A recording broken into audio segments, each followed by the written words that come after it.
je vais vous raconter comment Dieu est rentré dans mon foyer. On s'est mariés très très jeunes et on n'avait pas un foyer à la gloire de Dieu.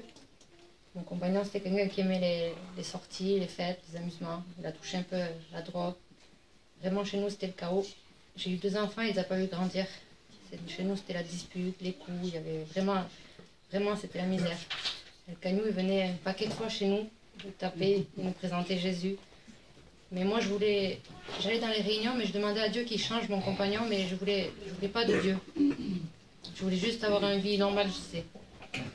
Et un jour, j'ai supporté cette vie vraiment vilaine pendant 12 ans. Et j'avais décidé de partir.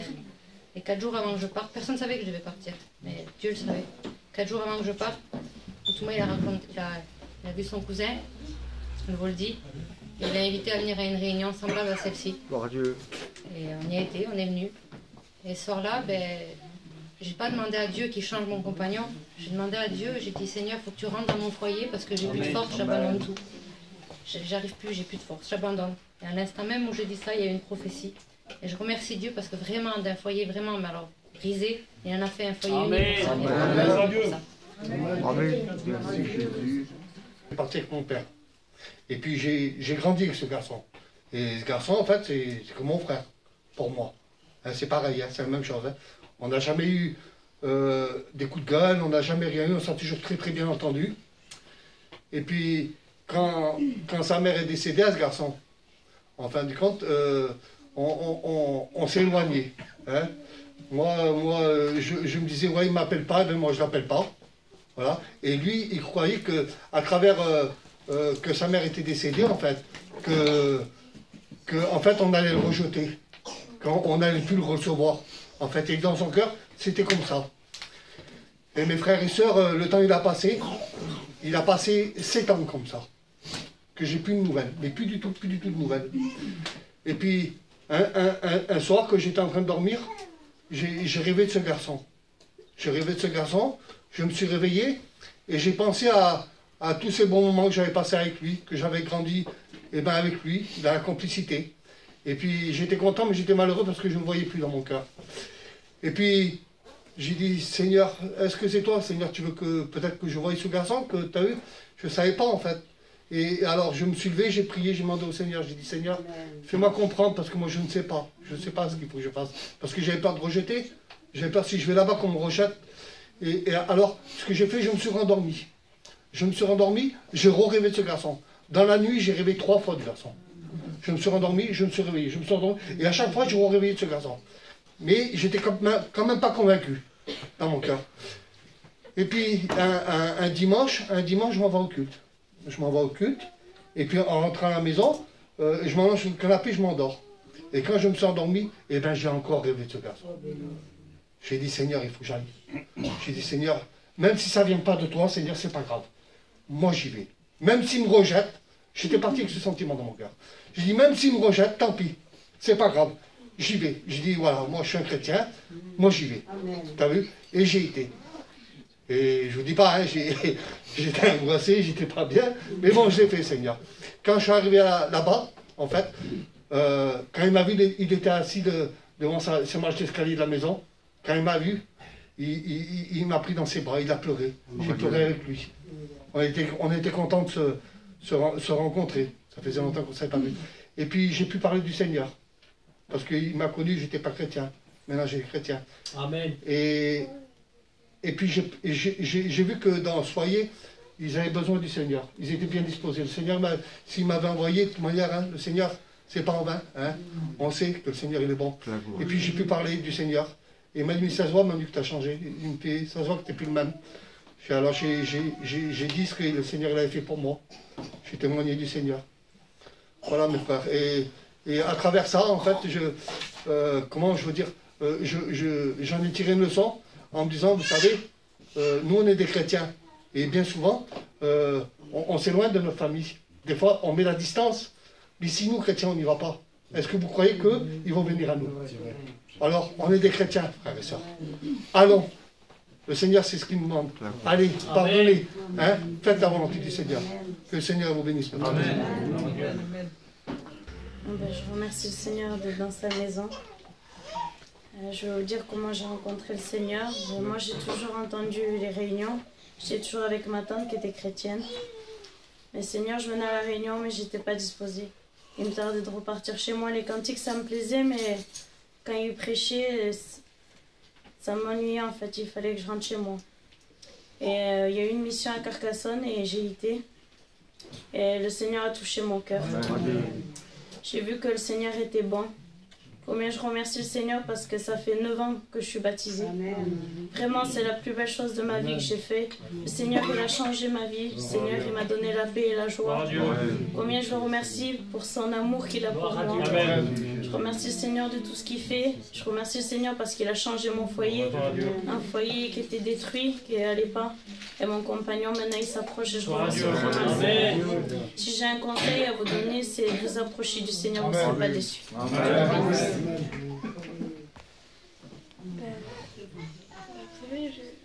moi, et puis tout le temps, je disais, ça fait une semaine plus, que je dis, s'il m'appelle, je dirai mon témoignage. Et encore là, sur la page du Seigneur, je veux vraiment que je dise mon témoignage s'il m'appelle, et puis ça me disait fort de le dire. Et puis,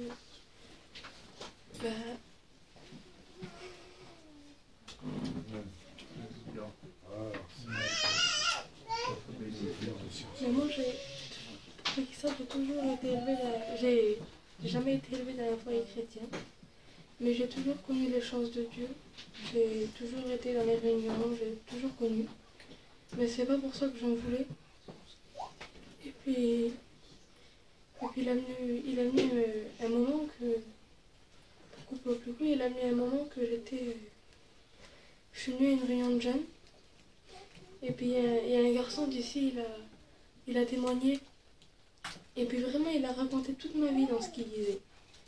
Et puis à ce moment-là, vraiment j'ai été brisée, et vraiment j'ai voulu accepter Dieu dans ma vie. Et puis je remercie le Seigneur parce qu'aujourd'hui il a vraiment changé ma vie. Amen. Et puis voilà. Que Dieu soit glorifié. Amen. On dit Amen ensemble. Amen. Béni soit Dieu. Qui c'est qui est heureux d'être ici ce soir? Amen. Lève ta main. Dis-le, je suis heureux d'être ici. Gloire au Seigneur. Et ici, nous sommes dans un endroit particulier. Nous sommes dans le bon endroit ici.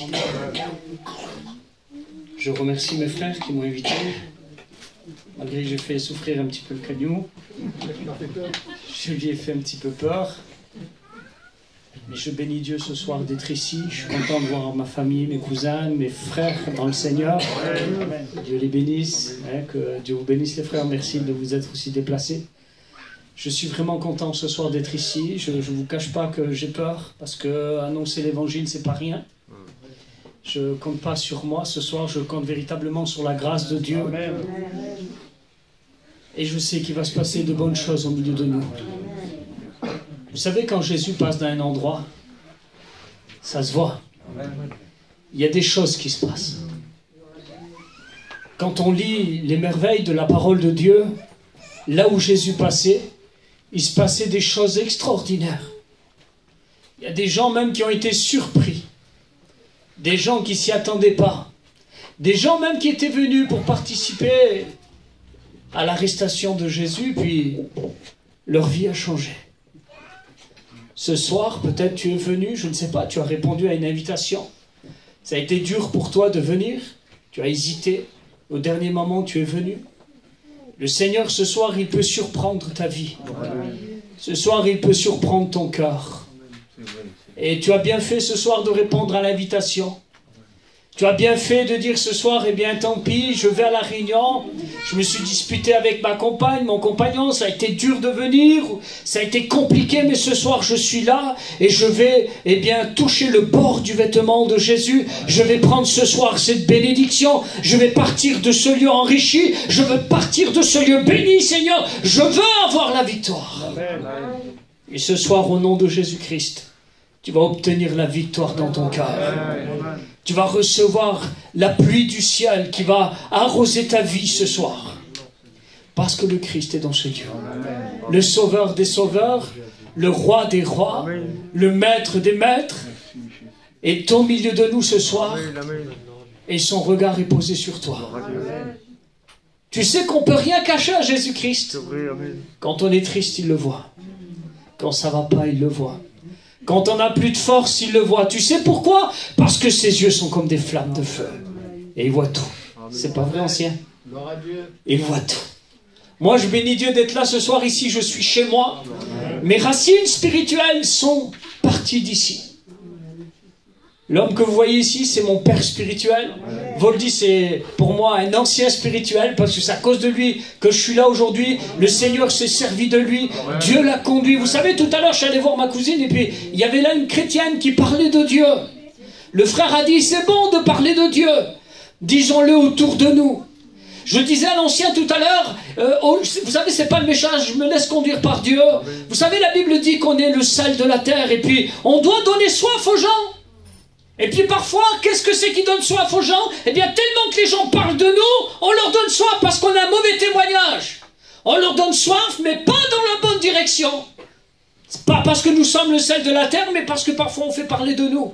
Que c'est bon quand on va visiter, quand on parle du Seigneur, quand on amène quelqu'un à la réunion, quand on l'invite, qu'on lui prépare un plat, qu'on lui fait une cuisine, un café, n'importe quoi, je ne sais pas. Tous les moyens sont bons pour ramener quelqu'un à la réunion. Et si ce soir tu as ramené quelqu'un à la réunion, c'est des perles que tu récoltes. Ce sont des bénédictions pour ta vie aussi, parce que tu deviens l'arroseur arrosé. Amen. Amen. Est-ce que vous êtes bien ce soir? Amen. Gloire à Dieu. On va chanter, on va essayer de chanter un cantique. Puis on va écouter la parole de Dieu.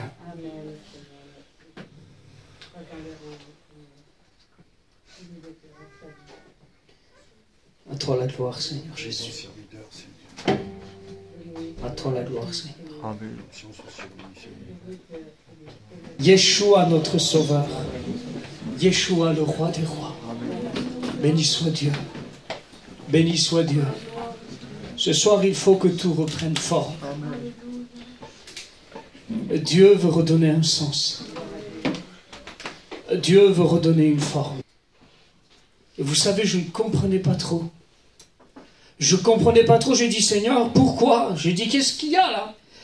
Au commencement, Dieu créa les cieux et la terre était informe et vide. J'ai dit, Seigneur, quand toi tu crées quelque chose, tu crées des merveilles. Amen. Et ce que toi tu crées, Seigneur, tu le fais parfait. Au commencement, Dieu créa les cieux et la terre. La terre était informe et vide. Et le Seigneur me faisait comprendre quelque chose. J'ai dit, Seigneur, qu'est-ce qui s'est passé? Pourquoi ce que toi tu crées, Seigneur, serait-ce, Seigneur, ta création, serait-ce l'effet, Seigneur, de ce que toi tu fais?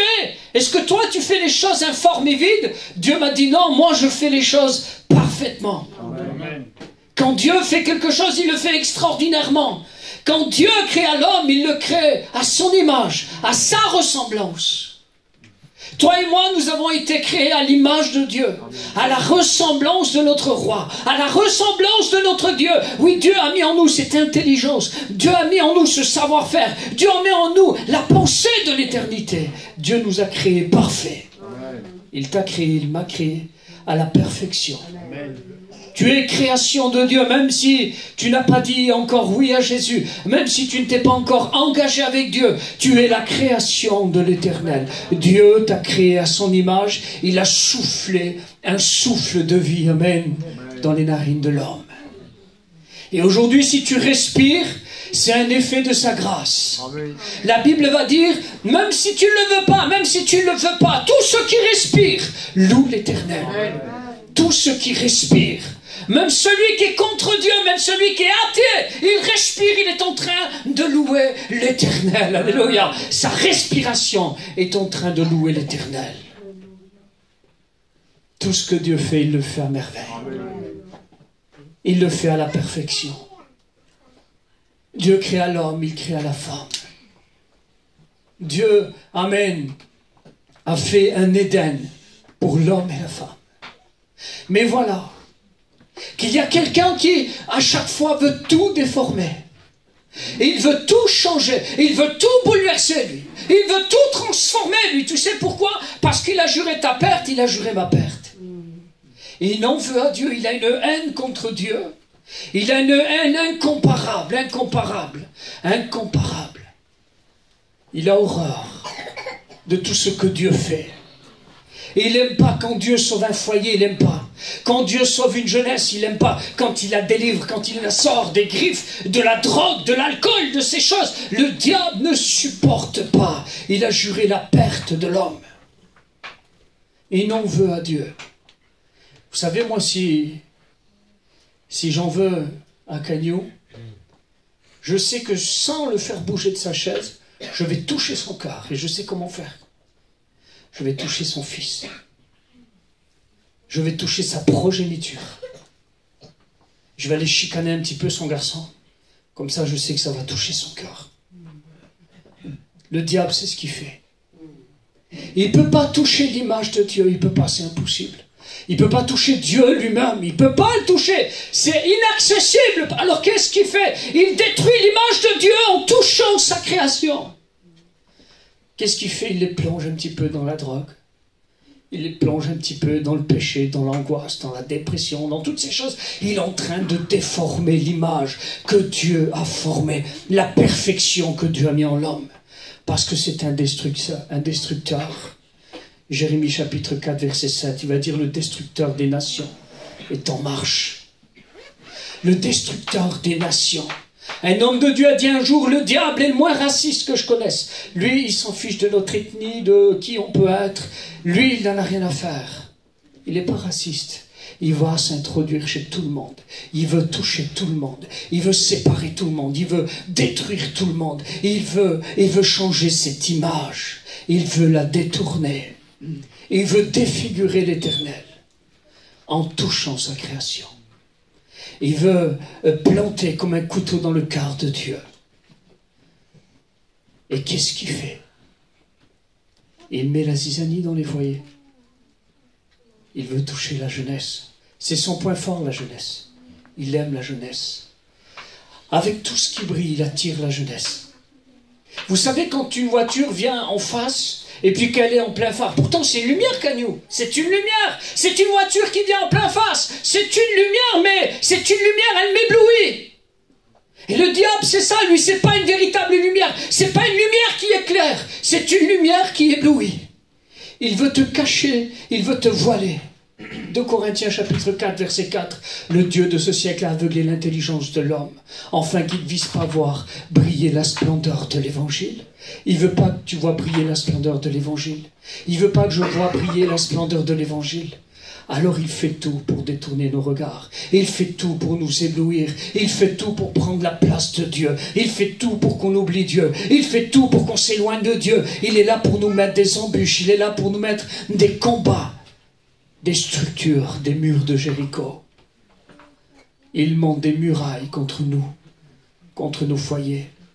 Il nous fait baisser les bras dans la prière. Il ne veut pas que tu adores. Où sont les adorateurs ce soir? Où sont? Lève ta main pour voir. Les adorateurs, amen. Les porteurs de parfum.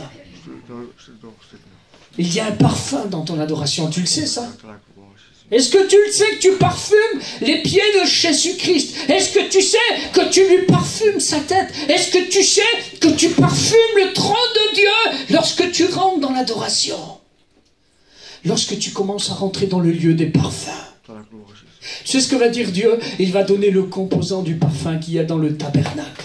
Et il va dire, je veux que personne ne se parfume avec ce parfum. C'est le mien. C'est le mien. Ton adoration, ta prière, ta louange, ça parfume le trône de Dieu. Amen. Dieu aime ce parfum. C'est à lui. C'est à lui. Il est en train d'humer. Il respire. Quand tu pries, quand tu l'adores, c'est son parfum. Ça lui plaît. Et l'ennemi, il veut pour lui ce parfum. Il ne veut pas qu'on soit ce bon parfum. Tu sais ce qu'il fait? Il vient avec des mouches mortes qui infectent l'huile du parfumeur. Ça rentre dans l'huile du parfumeur et puis l'huile, elle est infectée. Et puis ce n'est plus agréable à l'Éternel. Mais ce soir, au nom de Jésus-Christ, la parole de Dieu, le Saint-Esprit vient consumer tout ce qui est venu mourir se consumer ce soir. Tu vas retrouver ses armes, tu vas retrouver ton adoration, tu vas retrouver, amen, cette prière. Et Dieu, alléluia, va se réjouir. Il va se réjouir, alléluia. Il va dire, ça c'est ma fille qui m'adore, ça c'est mon fils qui m'adore. Ce parfum, je le reconnais. Je reconnais cette prière, je reconnais cette adoration. Où es-tu, Adam? Où es-tu? Dieu tend l'oreille et il cherche ce soir, il parcourt, il cherche un Adam ce soir, il cherche un adorateur, il cherche un prieur, il cherche quelqu'un qui adore, il cherche. Ça fait quelque temps que Dieu te cherche. Ça fait quelques moments que Dieu est en train d'humer et il ne sent plus ce parfum. Quand il cherche et il trouve plus ce parfum. Où es-tu? Où es-tu, ma fille? Qu'est-ce que l'ennemi t'a fait? Il t'a dérouté, il a voulu te déformer, parce que Dieu a formé des plans de bénédiction, mais l'ennemi est là pour former des plans de malédiction. Il forge des armes contre nous, des flèches, des traits enflammés du malin. C'est pour ça que la Bible va dire, revêtez-vous de toutes les armes de Dieu, afin de tenir ferme contre les ruses du diable. Ce soir, le Seigneur, il veut t'armer, il veut te revêtir. Il veut te couvrir d'un manteau d'onction, un manteau de prière, un manteau d'adoration. Il y a trop de lamentations aujourd'hui, Cagnou. Trop de lamentations. Les chrétiens sont là, Seigneur, regarde, qu'est-ce que j'ai là, qu'est-ce qui m'arrive, Seigneur, il y a ci, il y a là. Comme si Dieu n'a pas vu ce qui t'est arrivé. Celui qui a créé l'œil ne verrait-il pas, te dit l'Éternel? Celui qui a créé l'oreille n'entendrait-il pas? Tu crois que Dieu n'a pas entendu nos supplications, nos prières, nos besoins? Tu crois que Dieu n'a pas vu? Arrêtons de nous lamenter, mais donnons-lui ce parfum qui lui est dû. Donnons-lui cette adoration qui lui est due. Redonnons ce soir ce qui appartient à l'Éternel. Laissons à César ce qui est à César, mais redonnons à Dieu ce qui est à Dieu. Redonnons-lui cette adoration. Redonnons-lui, amen, cette prière. Ce soir, il faut que tu remontes sur ta tour. Il faut que tu reviennes sur ton poste. Des fois, il y a trop de fonctions, mais pas assez de position. Il faut être des hommes et des femmes de position. Il faut être des chrétiens forts. Des chrétiens puissants dans le Seigneur. Le Seigneur me faisait comprendre quelque chose. Il m'a dit, Toumaï, tu sais pourquoi je t'ai pas demandé d'être fort et je t'ai demandé d'être puissant? Parce que fort, c'est toi. Si je t'aurais dit, mon fils, sois fort, alors là, t'aurais tout fait pour être fort. T'aurais ramé. Même le jour où tu coules, eh bien, t'aurais ramé. T'aurais essayé de nager. Alors que Pierre, lui, elle n'a pas essayé de nager. Il a dit, Seigneur, sauve-moi. Amen. Ce soir, la main tendue de Dieu est là. Amen. Arrête de nager. Et lui, Seigneur, sauve-moi. Amen. Seigneur, sors-moi de cette situation. Alors, Dieu n'a pas dit, sois fort. Mais il a dit, je t'ordonne d'être puissant. Parce que fort, c'est nous. Mais puissant, c'est lui en nous. Hein, quelle différence. Quelle différence. La puissance de notre roi. Il faut ce soir que ce buisson-là soit ardent. Vous savez ce que ça représente, le buisson ardent? C'est l'humain et le divin. Le buisson, c'est nous, et le feu, c'est Dieu. Il faut ce soir même que le buisson soit ardent. C'est pas vrai, Nino? Il faut que le buisson soit ardent. Il faut que le feu de Dieu reprenne. Il faut ce soir, vous savez, il y a des feux parfois qui sont fabriqués. Je connais des gens comme ça. Ils parlent fort, ils crient fort, ils croient qu'ils allument le feu. Mais non, on n'allume pas le feu comme ça. Nous, on range le bois, on fait comme Élie. Rangez le bois, et l'Éternel va y mettre le feu. C'est Dieu qui met le feu. Dieu ce soir est là pour animer cette flamme. Dieu parle par le feu. Ses yeux sont comme des flammes de feu. Il voit par le feu. Dieu agit par le feu. Il se fait ressentir par le feu. Souvenez-vous sur le chemin d'Emmaüs, lorsque Jésus est ressuscité, cet homme qui était avec Jésus, il marchait avec Jésus, il ne l'avait pas reconnu, mais après il a pensé, il parlait avec son collègue, mais il dit, tu te souviens pas quand il nous parlait, il y avait comme un feu à l'intérieur de nous? C'est bon d'avoir ce feu. Jésus se fait ressentir par le feu. Jésus veut animer ce feu qui est en toi. Jésus veut ranimer la flamme. Le Saint-Esprit veut souffler ce soir. sur le lumignon qui fume. Il veut te donner cette force. Ce soir, il veut t'encourager. Où es-tu, adorateur? Où es-tu, adoratrice? Où sont tes larmes? Où est ton parler en langue? Il y en a qui ne parlent plus en langue. Il y en a qui parfois parlent en langue pour eux. Ils ont peur, c'est déplacé, il ne faut pas trop parler en langue. Tu sais ce que dit la Bible? Quand tu parles en langue, tu ne parles pas aux hommes, tu ne parles pas à moi. Hein? Tu ne parles pas aux responsables de l'église, tu parles à Dieu directement. Dites amen, s'il vous plaît. Quand tu parles en langue, tu parles à Dieu directement. C'est la langue de feu. Et là, le diable ne peut pas venir parce qu'il se brûle. Il se brûle les tympans. Il ne peut pas écouter cette conversation que tu as avec le Père. C'est trop direct, c'est trop fort. Il ne comprend pas ce que tu dis.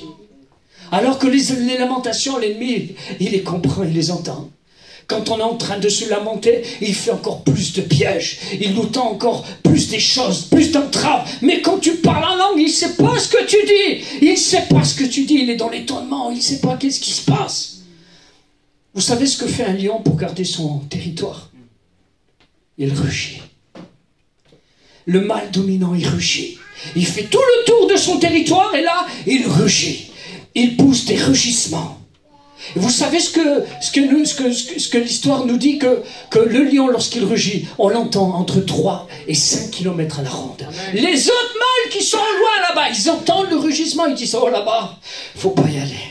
Il y a un mâle dominant qui est en train de rugir, il est en train de garder son troupeau. Si on va là-bas, il n'y a pas bon pour nous. Quand un chrétien prie, c'est comme un rugissement du lion qui retentit. Quand un chrétien adore, c'est un feu qui s'allume. Un feu qui s'allume. Quand tu parles avec Dieu, il y a tellement de contact qui se fait. Il y a transfert, comme dit ce cantique, entre ciel et terre. Il faut que tu retrouves. Amen. Retrouve ces armes au nom de Jésus-Christ. Qu'est-ce qui t'est arrivé? Tu es peut-être ce soir au bord du chemin à demi-mort. Tu es peut-être sans force, sans vie, sans prière. Tu ne respires plus, tu n'oublies plus l'Éternel. Tu n'es plus dans l'adoration. Mais Jésus, ce soir, parcourt les cœurs et il cherche. Il cherche. Et quand il voit quelqu'un par terre, il s'arrête. Il s'arrête, il vient vers toi. Il commence à soigner tes plaies.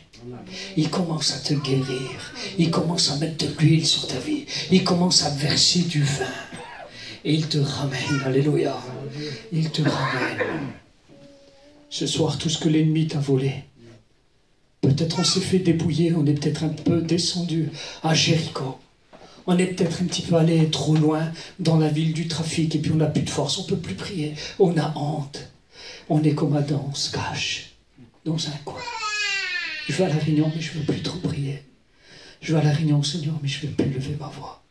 Dieu parcourt ton cœur pour te pardonner ce soir. Il veut te renouveler.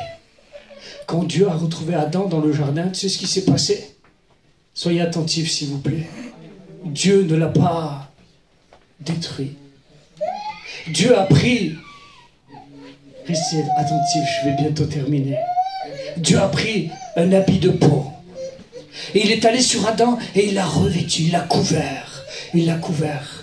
Dieu, ce soir, veut te couvrir de son manteau d'amour. Vous savez, quand le fils prodigue est parti, il a sali son vêtement, il ne voulait plus venir. Il avait honte, il ne voulait plus parler. Il dit, Seigneur, Seigneur, j'ai péché contre le ciel et contre toi. Traite-moi comme le moindre de tes serviteurs. Eh bien non, le Père l'a traité comme un fils. Le Père l'a revêtu, le Père l'a pardonné, le Père l'attendait le bras ouvert. Et Dieu ce soir t'attend avec les bras ouverts. Parce qu'il veut te revêtir. Il veut te donner ce manteau de fête. Il veut te redonner ce que l'ennemi, peut-être l'ennemi t'a volé ta joie. Aujourd'hui, c'est dur de garder la joie. On vit dans un monde bizarre. Vous savez, je sens l'approbation de Dieu. Dieu parcourt les cœurs ce soir. C'est dur de rester en paix. Vous savez, moi, je suis beaucoup plus faible que fort. Et j'ai compris avec le temps qu'agneau que c'était bon. C'est bon d'être faible. C'est bon. Parce que c'est quand tu es faible que tu deviens fort. Tu deviens redoutable. Tu deviens quelqu'un de dangereux. Parce que quand tu es faible, tu te plonges dans les bras de ton Père. en train de lui dire, Seigneur, fortifie-moi. Et là, il y a des larmes qui coulent sur tes joues. Tu commences à être béni, tu commences à pleurer, tu commences à parler en langue. Et là, il n'y a plus rien qui te fait peur, plus rien. Parce que tu te sens puissant. Là. La puissance de Dieu, elle vient, elle te revêt, elle te transforme, elle te renouvelle. Alléluia. Et tu pars de nouveau. Quand tu pars de chez toi, tu pars comme une bombe. Parce que tu as été fortifié. Du reste, frère, fortifiez-vous dans le Seigneur. Fortifie-toi dans le Seigneur. Fortifie-toi ce soir. Il y a de l'huile qui coule en abondance. De l'huile qui veut couler sur ta tête. Tu sais pourquoi? Pour garder tes pensées. De l'huile qui coule là sur tes yeux. Pour changer ta vision, changer ton regard. Ne promène plus des regards inquiets. De l'huile qui coule sur ta bouche, alléluia. Tu n'as plus le même langage, tu n'as plus cette peur dans ton langage, mais tu parles avec assurance. Tu es en train d'adorer ton Dieu. De l'huile qui coule sur tes vêtements, sur tes mains. Quand tu touches quelque chose, tu laisses des traces. Quand tu parles, tu laisses des traces. Pourquoi? Parce que l'onction est en train de revêtir ta vie. L'huile, ce soir, veut couler sur ta tête. La Bible dit que l'huile ne manque pas sur ta tête, qu'à tout moment tes vêtements soient blancs. Amen. Et que l'huile ne manque pas. Dieu ce soir veut remettre. Qui veut faire le plein ce soir? Amen. Amen. J'ai besoin moi avec vous ce soir. Amen. Il faut que ces mouches mortes soient consumées par le feu de Dieu. Amen. Il faut que le buisson soit ardent. Il faut, amen, que Dieu soit Dieu dans ta vie. Il faut que Dieu soit Dieu dans ma vie. Il faut que la flamme reprenne. Il faut ce soir récupérer tes armes. Récupère. Revêtez-vous de toutes les armes de Dieu, afin de tenir ferme contre les traits enflammés du malin. Vas-tu te laisser ce soir trouver par Dieu? Parce qu'il cherche. Depuis tout à l'heure, Dieu parle. Et il cherche. Il cherche un cœur attentif, quelqu'un qui reconnaît la parole de Dieu, quelqu'un qui se voit dans le miroir. Vous savez, c'est merveilleux de se voir dans le miroir. C'est là qu'on voit s'il y a une anomalie. Quand on se regarde dans le miroir, on accepte la parole de Dieu. Et là, on est reflété, on se voit dans le miroir. Seigneur, là j'ai une mèche qui ne va pas. Seigneur, là il y a un problème. Seigneur, viens. Viens, Seigneur. Répare ma vie. Amen. Parce que quand je me vois dans le miroir, là, c'est vrai, Seigneur, j'ai plus toutes ces choses. Il n'y a plus ces armes, Seigneur. J'ai plus cette adoration, Fils de Dieu. Il n'y a plus cet échange entre moi et toi, Seigneur. Il y a quelque chose qui est venu se mettre entre nous, Seigneur. Qu'est-ce qui se passe? Où es-tu? Où es-tu? Qu'as-tu fait des richesses que Dieu t'a données? Cet homme qui est descendu à Jéricho, il avait plein de choses. Plein de choses, il avait des paniers. Et il descendait avec beaucoup de choses. Les voleurs, les brigands lui sont tombés dessus. Ils lui ont tout pris. Tout pris. Mais Jésus veut tout te redonner ce soir. Il veut te redonner ce que l'ennemi t'a pris. Ce soir, il faut que tu récupères. Il faut que tu récupères. Ce soir, il y a des personnes qui sont en train de récupérer. Si vous seriez, je le sens dans mon cœur là. Il y a des gens qui sont bénis, ils boivent, ils absorbent. C'est des éponges. Ils aspirent la parole de Dieu. Elle tombe dans les cœurs. Boum, boum, boum. Ça remplit les vies ce soir. Ça remplit les âmes. Il y en a qui reçoivent. Oui, mais moi je viens à la Réunion, des fois je ne suis pas touché. Je vois à côté que nous là-bas ça pleure. Je vois là-bas, c'est béni. Je vois là-bas, ça grandit. Mais moi, je ne suis pas touché. Je me laisse conduire par le Saint-Esprit ce soir. Je veux être touché, moi aussi. Je veux avoir des larmes qui coulent sur mes joues, moi aussi. Mais moi aussi, Jésus, je veux être touché. Et si ce soir, la situation se renversait, et si ce soir, c'est pas toi qui avais besoin d'être touché, et si ce soir, c'est Jésus qui a besoin d'être touché.